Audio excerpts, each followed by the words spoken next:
Hi everyone, my name is Julia Lechbinska, and I welcome you to our new podcast series, Collect Yourself. Some people collect art and watches, and the outstanding personalities collect themselves. Stay tuned.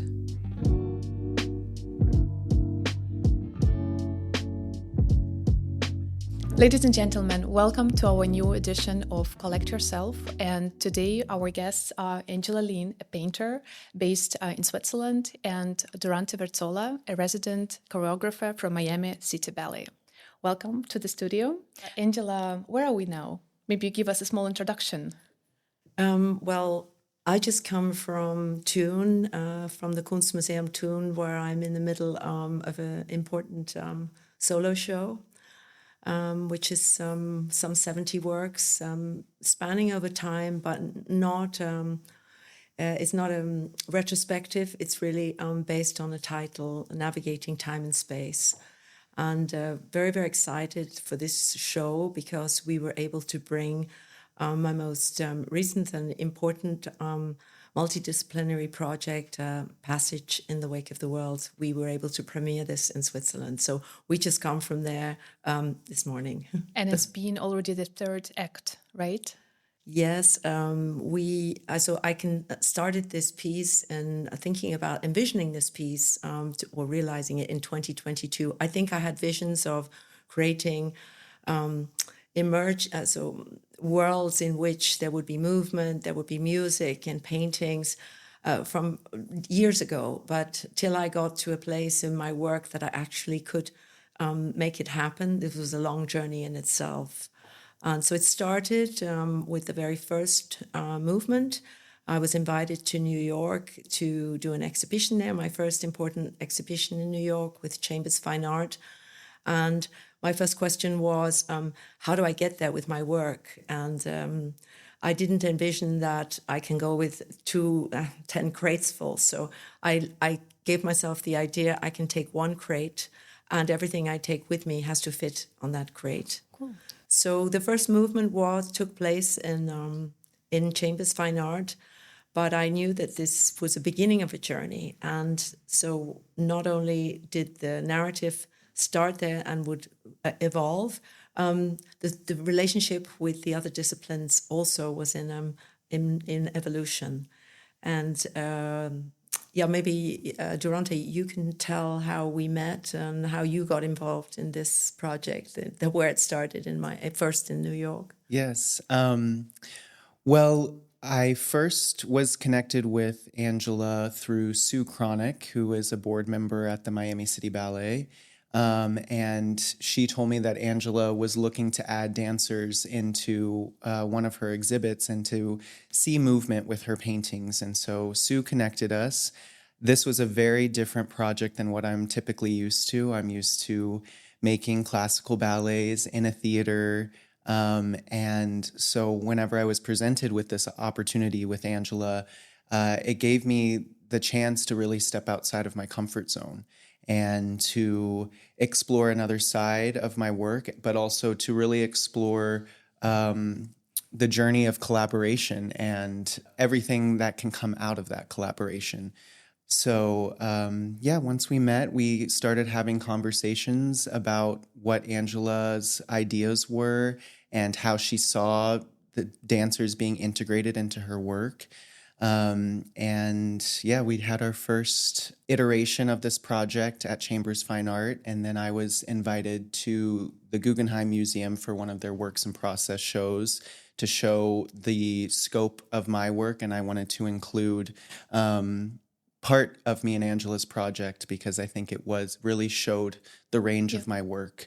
And we come shortly to the idea, how you try to create a new ballet, based on the traditional, on old tradition of ballet. But I would love maybe to come to Angela back and ask you, how, where did this urge, to go beyond your visual language?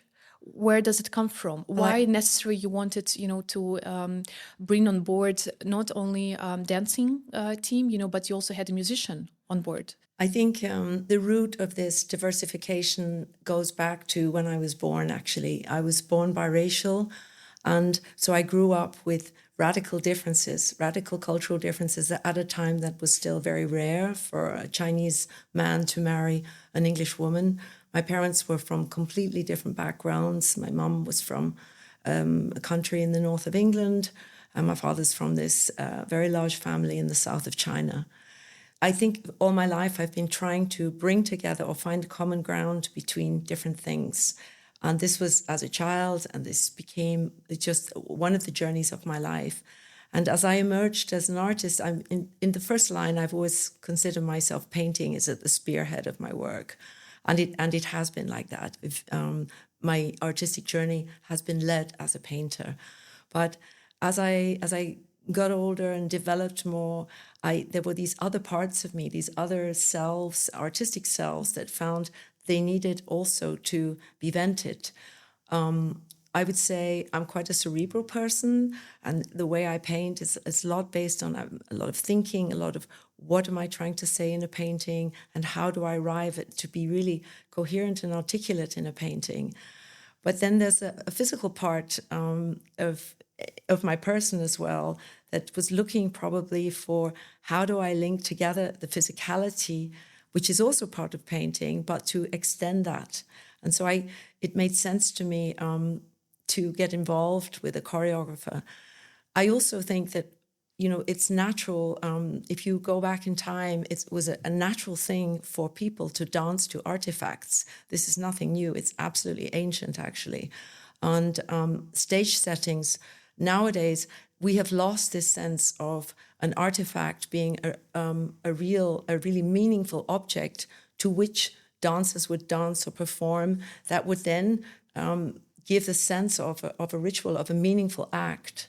And so I think I was looking for that as well, to where the dance would not just be an embellishment of the paintings, but it would be a real ritual coming together. Archaic, right? Yeah, and this was the big challenge of the major core of this work was to create substance on an eye-to-eye level. That it wasn't that the paintings are the protagonists and then you have somebody sort of moving around in them, or you would have a ballet that the paintings would be just in the background sort of creating a backdrop, or the music would be a sound effect. It was all about creating an interplay between these disciplines. And I think that comes from, you asked me, where does that come from? I think it comes from being mixed-blooded at the very core drive of why I have come here, why I've landed in this direction with my art. Interesting. I hope that answers your question. Absolutely. Durante, then my question would be to you, how was your first reaction, when you heard from Susan about this project? And yes, in the ballet, we are used to the stage decorations, right? But what was maybe your first idea, how not to make it very decorative, because I think that was also the question this week when I had a chance to see the performance, that it was not a stage as we know it at in a normal theater, Right. Well, I was initially a bit intimidated by the idea of the project, but it also excited me. As artists, we're always looking for something to push us, at least if you're really invested in shaping your art and exploring yourself as an artist. And so even though I was intimidated, I was excited to tackle the project. And I think Angela is so giving and open and honest, and the idea of the project left so many opened up so many doors to explore movement, to explore the meaning of movement, to explore dance language and creating our own new dance language through this. But I definitely had to reshape how I typically form my process in creating a ballet. And not having it on a traditional stage in a proscenium theater, and having audience all around the room, and to have the dancers truly look as if they're living inside the paintings, and that the paintings are actually other members of the cast of the ballet as well. It was exciting to explore that and to be inspired by the paintings. So yeah, I learned a lot through all of it, and I think to see how the project has continued to grow has been exciting as Amazing. We maybe can mention that the first movement, it was right around the time of COVID, and we only met 3 days before the first performance. We met, and everything had been done long distance by Zoom. So Durante was in his kitchen in Miami. Jesse Bannister was in UK.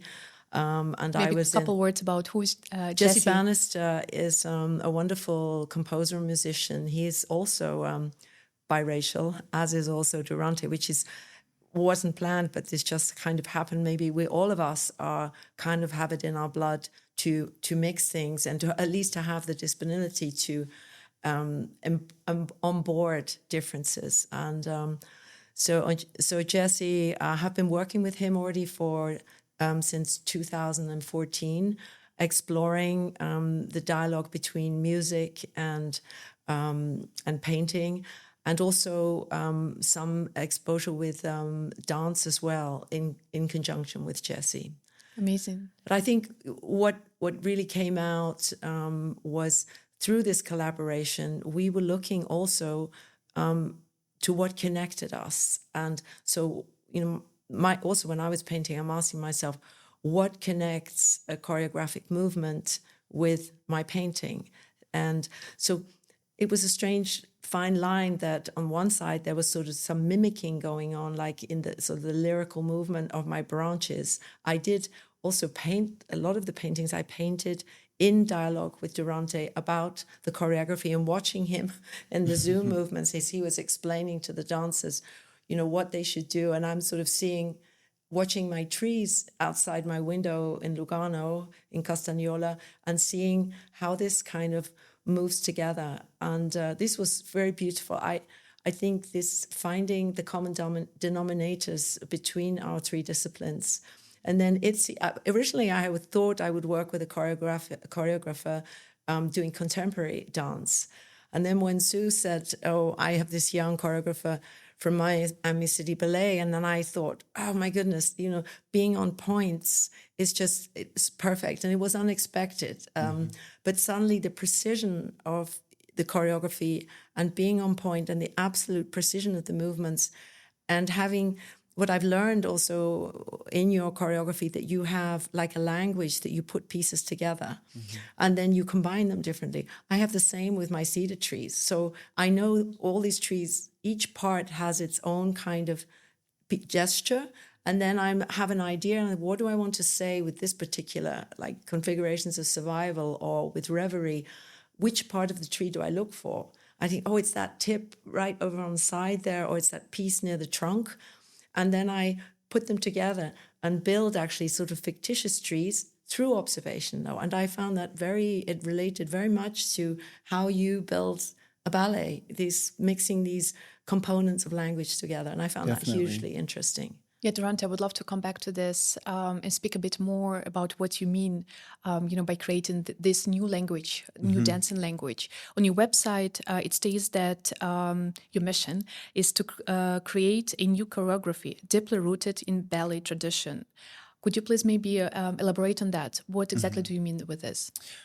Well, I love classical ballet, and I love the precision and the attention to detail and the classicism that comes with that.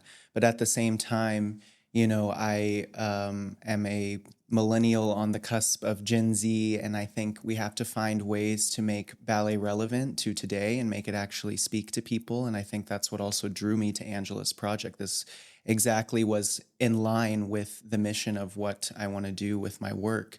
And, just as Angela is saying, we found a lot of commonalities with the precision in her work and the precision of the technique of the dancers. But I think finding a way to find freedom within that, to really allow the dancers to build a sense of connection that was that the audience was able to feel and be touched by and be affected by through the work, because we really wanted to capture that essence of the human spirit and the essence of being able to find connection, being able to see two people come together and create a relationship on stage. And I think, I was inspired by Angela's paintings, and there's so much movement in her paintings as she's talking about. And I saw that too. And I think, I was affected as an artist in certain ways by the paintings. And then that allowed me to take these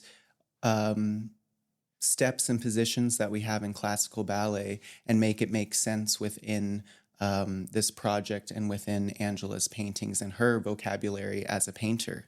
I like you use the word make sense. I think that throughout the whole project, we had to find a coherence that made sense and that it would be legible to the people why these things work together. And we just had 2 fantastic performances in the Kunstmuseum in Thun, and many people came up and they were very touched, and they asked, how did you manage to create this coherence and that this belonged together?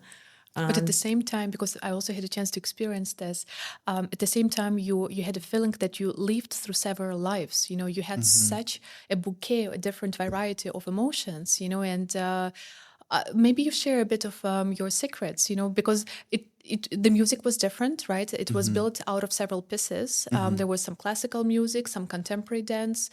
Throughout was a layer of jazzy piece, right? This was, the music and the choreography were following a narrative.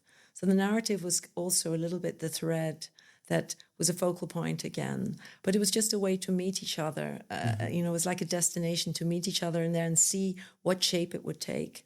So the second movement, you asked me about the movements, the second movement took place in Miami. We were invited to the Institute of Contemporary Art to premiere the second movement, which was a very different piece of music. It was the story of this 2 people, these 2 dancers who are shipwrecked after a violent storm in a boat, which is actually my crate with all the paintings in it. Take me a while to explain the whole story. But they suddenly began to wake up, and it's about an emergence of consciousness, the whole story, and how these 2 people in this shipwreck, through their discovery of each other, slowly regain a certain human consciousness and awareness. And they find this out in this dire moment that they think they're not going to make it, and they realize they have to help each other in order to make it in this, or they're going to die. They're not going to survive. So this was my story also very much in response to our times.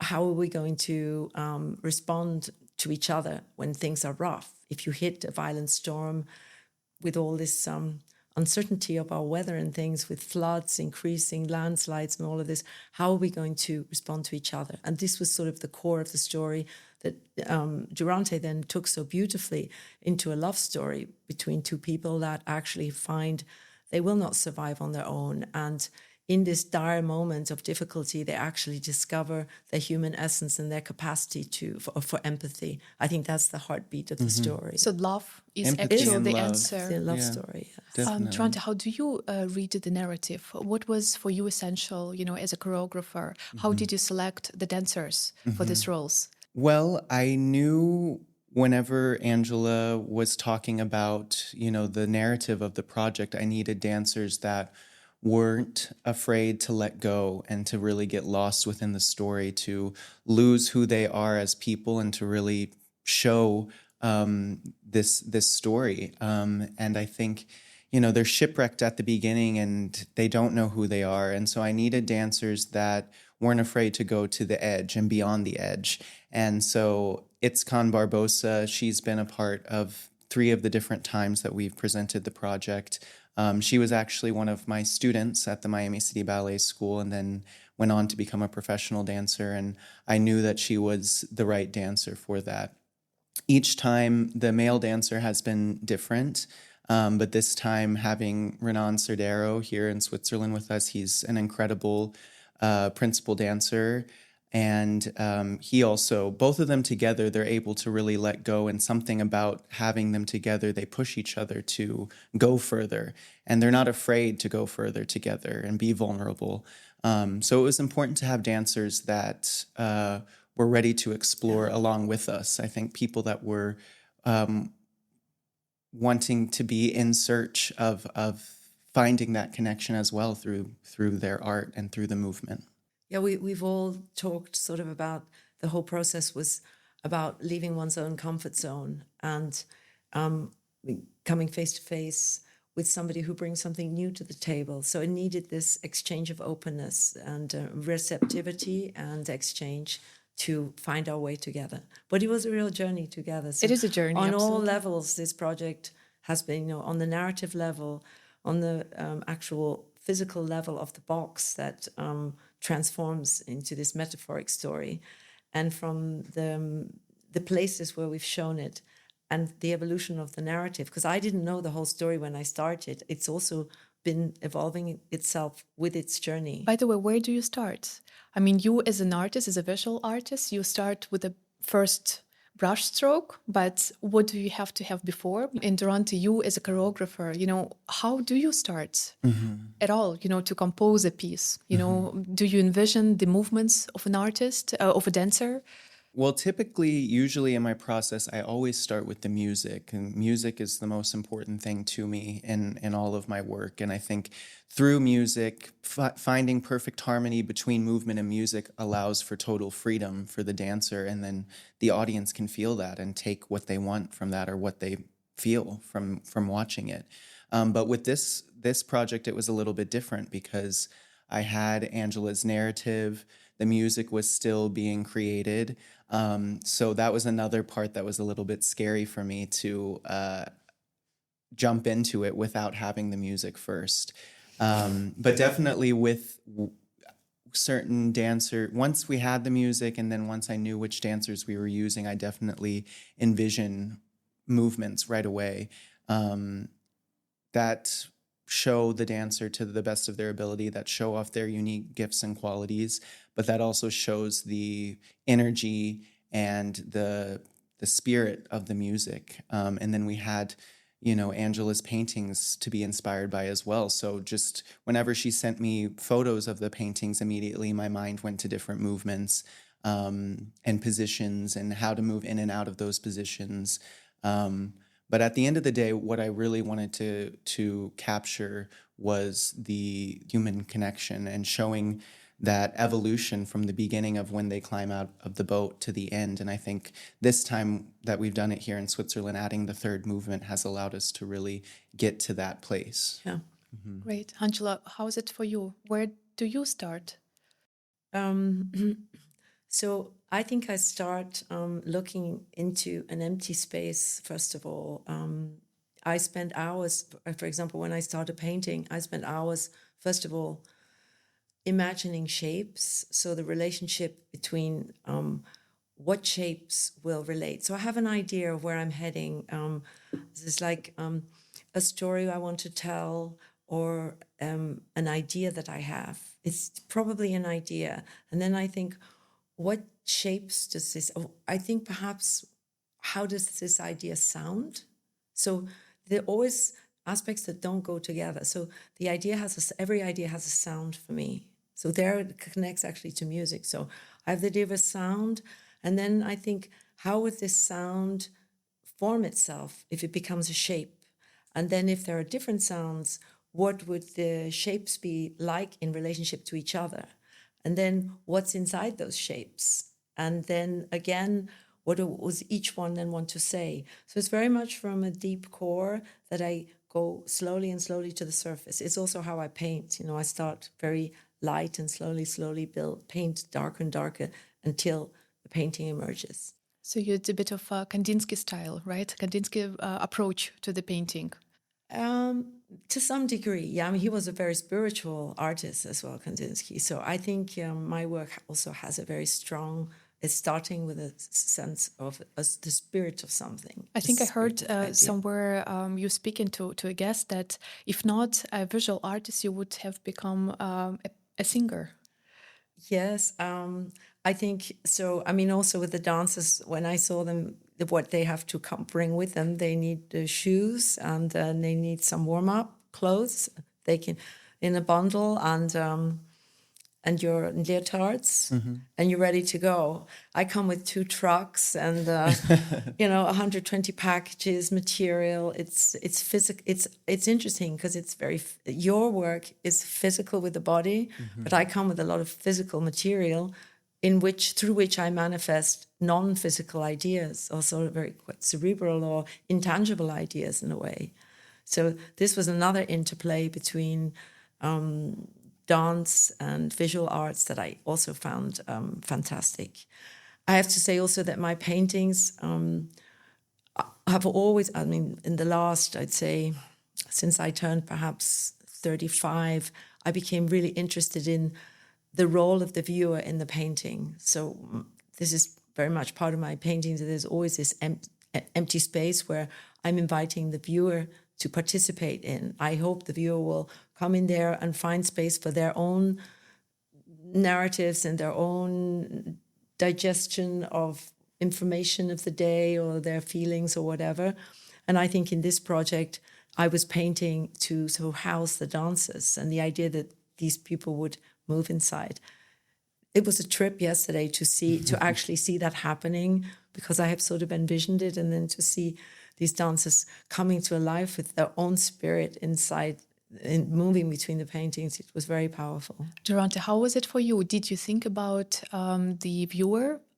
Because, these performances are way different, from what maybe you used to do in Miami City Ballet, because there you have the audience sitting, in the darkness, and you don't really connect emotionally with them. While here, it's a Museum of Thun, but also in the projects in New York, you had visitors around you, very intimate atmosphere. Was it a different way for you to sketch out, the ideas, the gestures, maybe the mimic of the dancers? Yeah, I definitely had to think about how I presented the choreography in a different way, that it wasn't so frontal, or that it wasn't frontal at all, the presentation of the dancing. I think I really had to think about what stuff looked like from every single angle of the room. And I think the intensity of the movements too had to be there so that the audience could really feel these very raw and emotional ideas that we were trying to present. So I definitely thought a lot about that. And I think I thought a lot about what the movement would look like in front of the paintings and in a room that didn't necessarily have traditional theater lighting. But I wanted it to have that quality of rawness and human feeling, and not so balletic and presentational and pristine. Exactly. I had to let all of that go. But that was something that I feel I grew a lot through too, and allowed me to expand my abilities as a choreographer. May I ask you, what have you learned from Angela? In the sense, how she works, how she thinks, how she creates. Did you also bring something that back to your practice, to your normal day-to-day work? Yeah, I think I've learned a whole lot from Angela. I've learned, first of all, her determination and her grit and her, she doesn't accept no as an answer. She doesn't accept no as an answer. And when she sets her mind to something, and, I think we share that too. I've been very ambitious. I started doing this when I was 18 years old, and I was determined to have a career. Soft. But, I've learned how to stay the course and stay committed and to be dedicated to your own personal ideas. I think sometimes with traditional ballet companies, you want to create works that are going to sell tickets, that are going to be successful. And I think with this project, there wasn't the pressure of that. It was really, truly an opportunity to let your inspiration lead you and to explore and to see what comes out of that. So I've definitely learned that from her. I've also learned, how layered a work can be, a piece of art can be, whether that be a painting or a piece of dance, or a painting and a piece of dance together. and being able to ask questions, not being afraid to ask questions and to, revise works. A lot of times, I make my piece of choreography and that's it. I don't go back to it. And I think with Angela, she really lets things marinate. And I think I've learned how to do that a little bit more now in my work, and to be able to go back to it and to say, is this really communicating what I want it to communicate, and how do I get there, and how do I push the dancers to get there? And I've definitely taken that from Angela as well, or, pushed myself more in that way. And I think not being afraid to, get to the root of the emotional side of a work, and not just make it look beautiful and presentable, but not being afraid to show, pain and maybe anger and different emotions than just straightforward beauty. Speaking about emotions, visual arts and performative art, on the other hand, they're a bit like in juxtaposition, in the sense that you as a painter, you most of the time work in solitude, right? Hours and hours, and then only during like performances or vernissage, you have an opportunity to talk to people. While you, on the other side, your daily life is bound to people. You even like if you don't want maybe this close interaction, you still have to practice the piece. You still have kind of let the person in your space, right? Like very intimate and close space. How how do you deal with this? How is it different now? Maybe what you, Angela, learned from this. And another point which I would love to also to ask about the competition. Competition in performance art, performative arts, and also competition in the visual arts. Where do we have, how different it is, or maybe how similar it is? How do you deal with that? I learned, I'd just like to add something about what I learned from Durante. I think one of the things, we're a different generation. And one of the things that when I was his age, I had to make quite some decisions about what was I going to be loyal to. I had some moments where I was on a kind of a success trajectory that was also expecting me to cut down what I was trying to do, or at least keep producing what was going well. And I made some painful decisions at that time that, no, I can't do that. I'm still defining my language and building my language.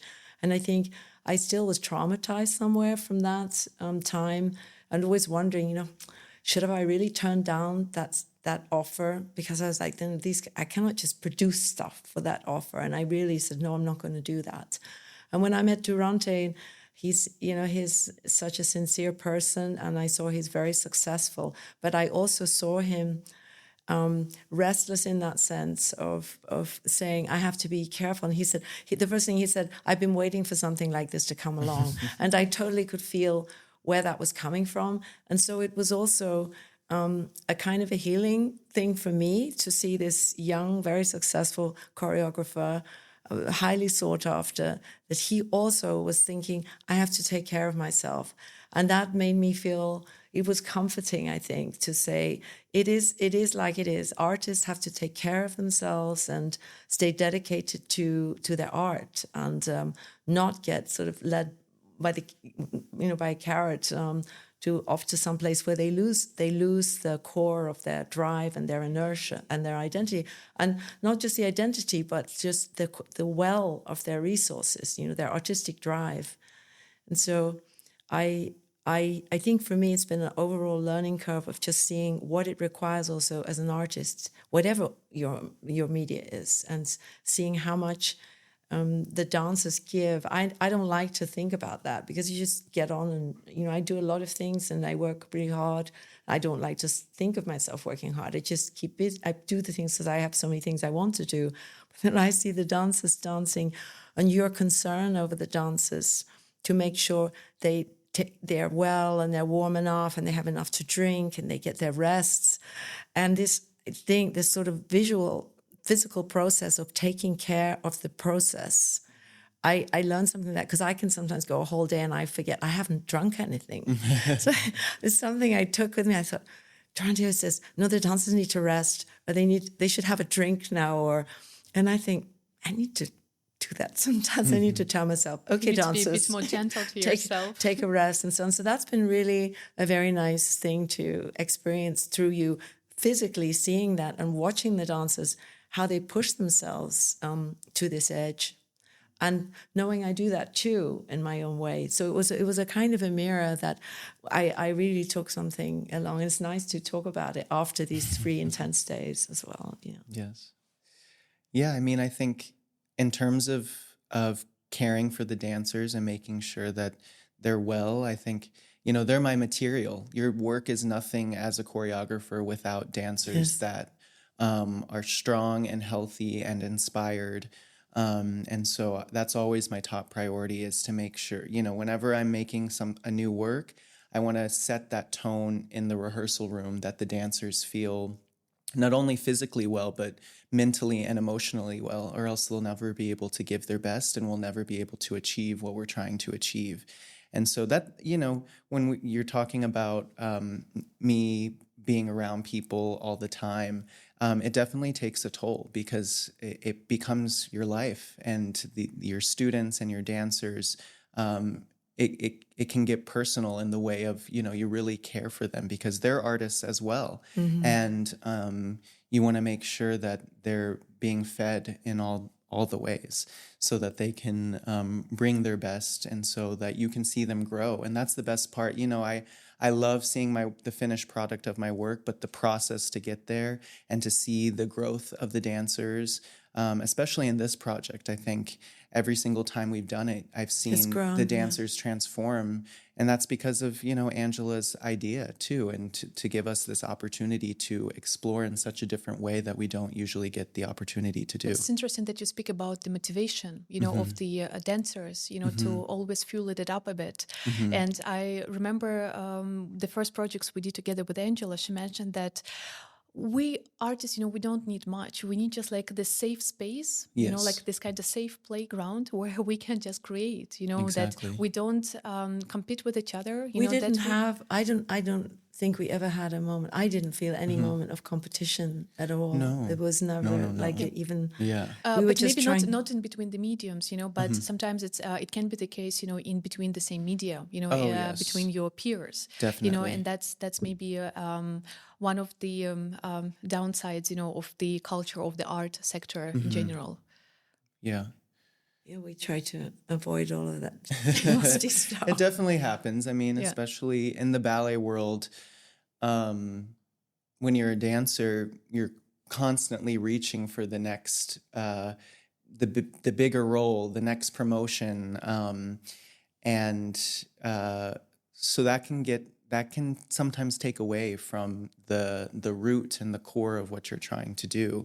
And that's what makes a project like this so nice, is, the two dancers aren't trying to one-up each other. It's really about finding that level that they steadily grow with each other.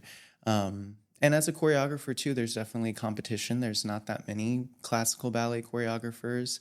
And I think, to me, it's just been important to stay true to myself. There can sometimes be pressure to make certain kinds of work, especially for me as someone that's young and in this generation of choreographers. A lot of people are making contemporary ballets, whatever you want to interpret that as. But for me, all my works are typically in point shoes and use classical ballet vocabulary. And I've tried to find ways to make that relevant because it's important. And I think classical ballet really can communicate all that modern and contemporary dance can communicate. It's just how you train the dancers to use their technique to achieve that. So yeah, I think there's some parallels there in my use of also the aspect of figurative painting as I paint.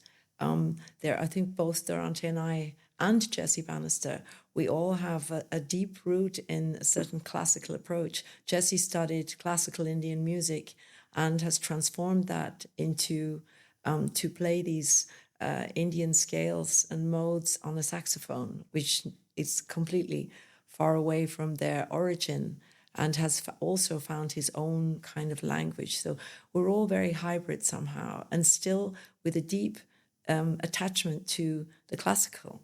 So, Where do these roots take you next? well, I'm headed for Asia. I have a big lineup of projects in Asia that I will start on yesterday, tomorrow.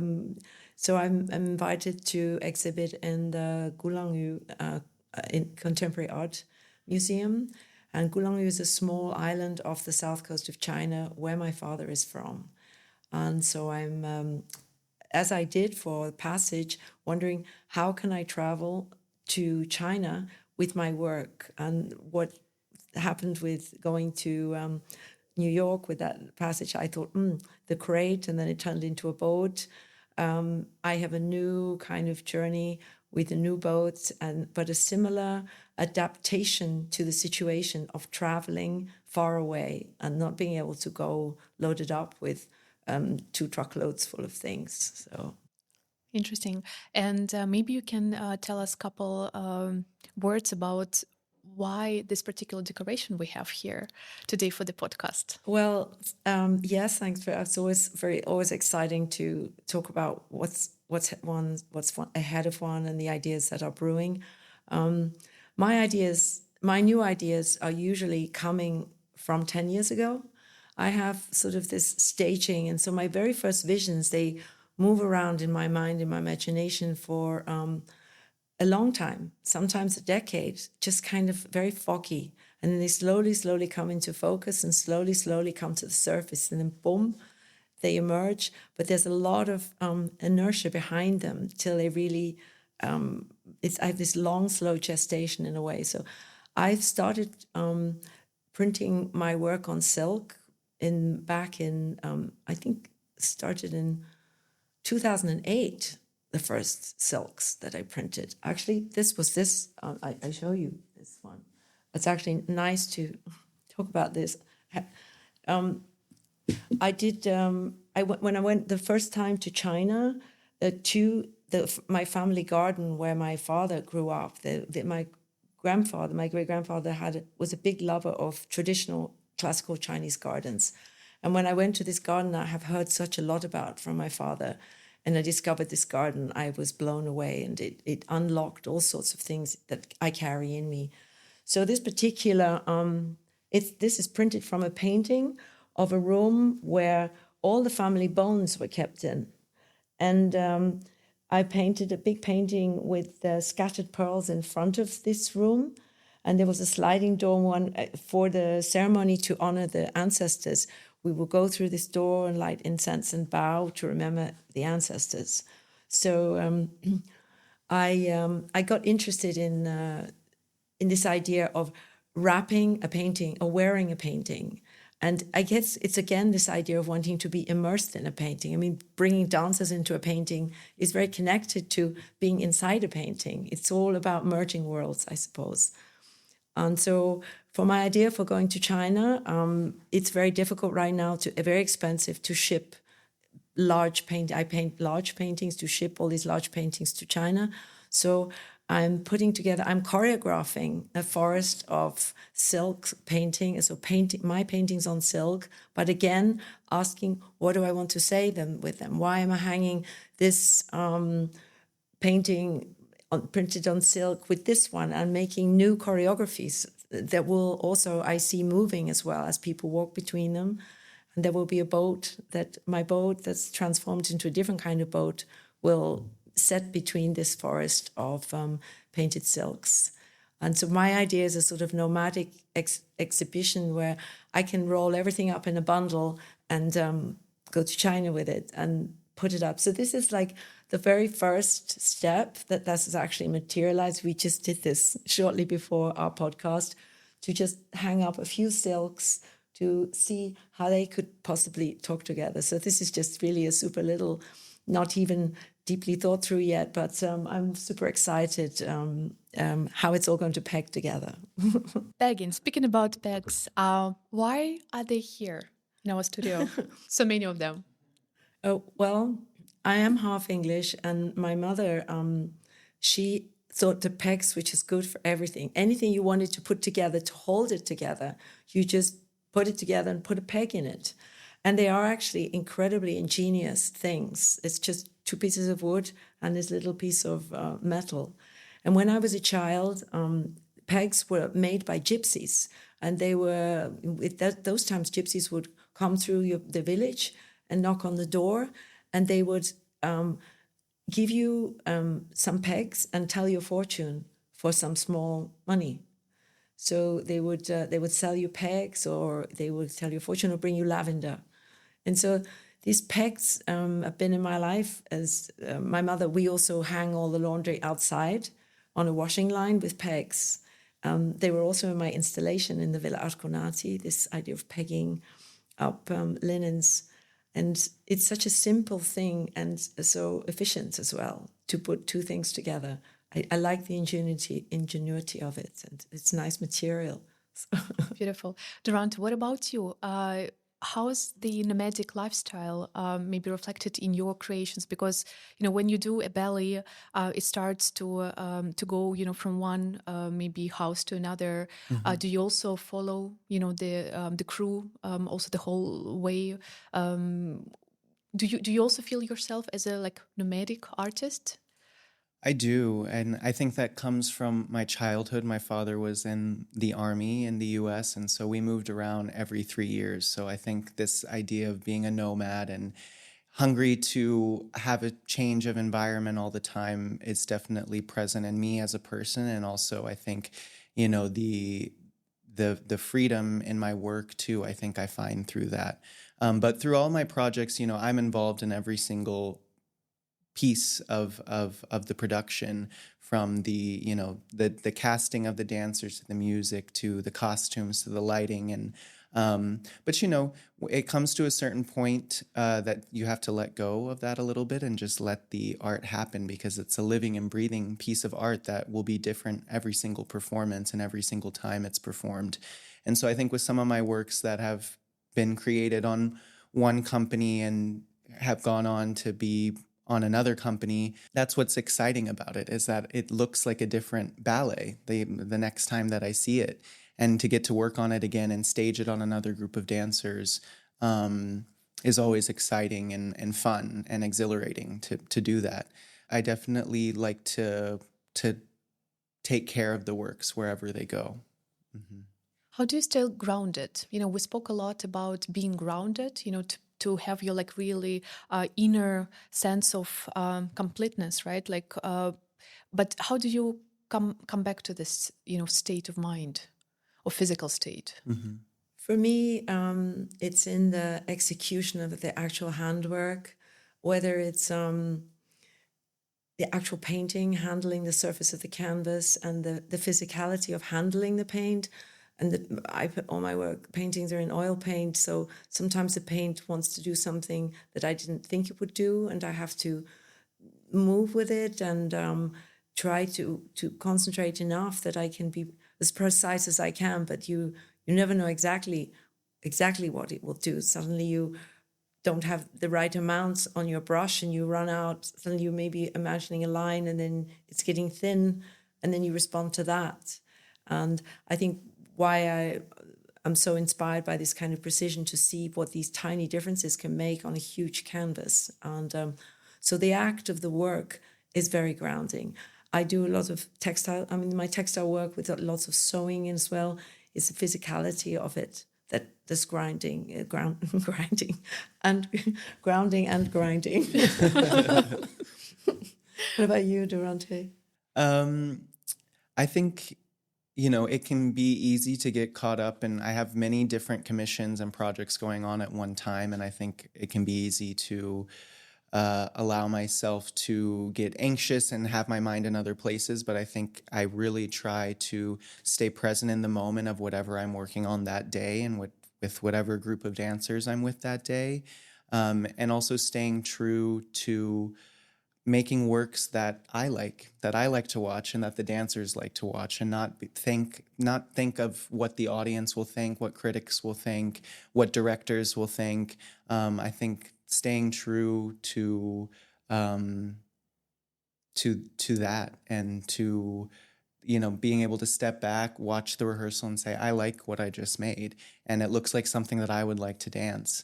That keeps me grounded. And I think also allowing myself to step outside of the ballet bubble, and be inspired by other forms of art, be inspired by other people, be inspired by other places. That's why being here in Europe, I already have other ballets brewing just from this is my first time in Europe. So I think allowing myself to be present in the moment and take it all in. Do you think that you would continue with multidisciplinary projects? Definitely. I think seeing how many gifts it's brought me and brought the people involved, I definitely want to keep going down that road, and certainly continue working with Angela for I don't think we're done forever. yet. We're not done yet. Angela, how can we inspire more artists, to actually get in contact with each other, to start communicating in between the disciplines? How can we nurture these dialogues? I think it's for me personally, I don't know if there's a golden rule for that, but for me personally, it's when I see an artist really working deeply from the heart and with deep interest, then it feels natural to connect. If I don't feel that, it doesn't feel natural to connect. And I don't know how I find that out, but I think it's the interest in the work itself you feel, and this inquiry. I felt, when I looked, I didn't know anything about classical choreography and classical ballet, or the language elements of classical ballet, but the concentration and the attention to detail and having to handle all of these movements, I found this a language that I could feel totally akin to, even though I do something else. I think it's important to keep your eyes open and find out, even though something looks different, where does it have something in common with me? And I think that's a little bit anyway, as a person, I'm interested in that. Whatever you do, I find anybody interesting. I mean, I just recently was in a conversation with a collector of mine who has a large department store, and I said to her, wouldn't it be wonderful if we do a performance like in the middle of the floor, where you have we could do something about the relationship of clothes. This is something, what we put on our bodies today, that we just don't have a relationship anymore. That's this idea of wrapping yourself in a painting, that it would mean something to you. This is where I'm coming from with these silks. And I said, what about if we would address that subject in the department store and do a performance about what does it mean to put something on your body? The things we put, do we need always a new one? Or could we love one a bit more and then want to keep it or mend it? And I said, what could be a better place than to do it in the department store? So Durante, I think do you see your role in this project? Because costumes is something definitely for you, right? Or maybe some kind of movement direction with people. But what does it mean, clothing in ballet? Because it's an additional element, on your body, on your instruments. So in certain way, I saw like first the rehearsals, when the dancers were in their normal like gym clothes, and then they went away. They dressed. They came in these costumes like which were red, and they were so gorgeous and beautiful. And it changed. Like they've not only evolved your costumes. absolutely. I think costumes are very important. I think in many different ways. I think for me, my personal taste is that the costume enhances the dance and doesn't take away from that.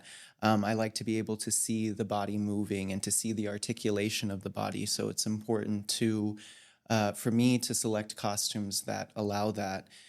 So typically, I choose things that are very simple. Leotards, tights, a small short tutu so you can still see the legs and the feet, minimal things up top so for me, it's what we call in ballet port-de-bras, which in French is carriage of the arms. And so I work a lot on that and showing the full expression of the arm and the hand and the neck and the face. And so I think for me, it's important to have costumes that are simple and that enhance and allow the dancers to move. In our project, though, I think the choice of colors and also marked a kind of evolutionary thing, even though we didn't just discuss it at great length, but looking at the impact of the color of the costumes and within the narrative, it also made a journey. Right. Yeah, color's important. How was to that set for mood. you in terms of how did you experience the color choice? Like, for example, for this performance we just did. Well, I think, choosing the red brought something out.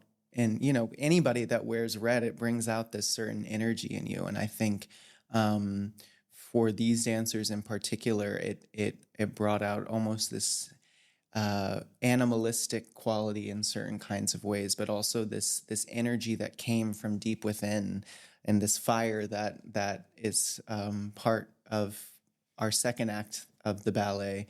I think it reflected that and that energy. For me, I mean, of course, I'm a painter, and color is primal. I don't think I was so conscious of this evolution of the costumes, but looking back at the beginning, Itzy wore a nude color leotard, and I had made these sort of bits of I'm recycling my painting rags and making things with them, objects, installations, and so I made her sort of things to tie on the body from these painting rags that looked like she'd just been, through a ragged storm. And then what I felt was that the colors were slowly emerging with the story, and that the second one, they were in dark blue, that was sort of getting more thoughtful. And now they came alive with their memory waking up. The blood, it was like the blood circulation was moving again. So that this deep blood red really brought that sense of life. They came back alive. And I thought that works incredibly well. Beating heart. Yeah. Durante, do you have any questions to Angela that you urge to ask her? Similar to what's already been asked, but what whenever you have doubts, how do you work through that in your work? Just a little question like that. I ask more questions. I keep asking questions. And if I still have doubts, I don't let go of it until I just want to go further. I think it's as if I go deep. And I'm quite persistent. As you said, I'm determined. I'm go. But at some point, I let go of it. And then the lightness comes in. But it has to have a clarity, and if I still have doubts, I wait, and it can take to me on a big painting up to 2 years to be really sure that it resonates now, that it's sort of singing the painting, and I don't doubt that anymore. But it takes time because I don't correct on the canvas, so I have to wait until I really feel it's clear. Mm-hmm. I have a question for you. Okay. Could you imagine being a painter? What would it be like for you if you'd say, I'm now going to paint for 3 years? Mm-hmm. What would come to your mind? And I'm not going to be choreographing anymore. I'm going to paint now for 3 years. And after that, I don't know. Could you imagine? What would it look like? I think my life would be a lot different. I think, when you talk about having more solitude in your life than what I do with my work. But I think in ways that would open up different inspirations as well, to be more alone with my thoughts more often while I'm working.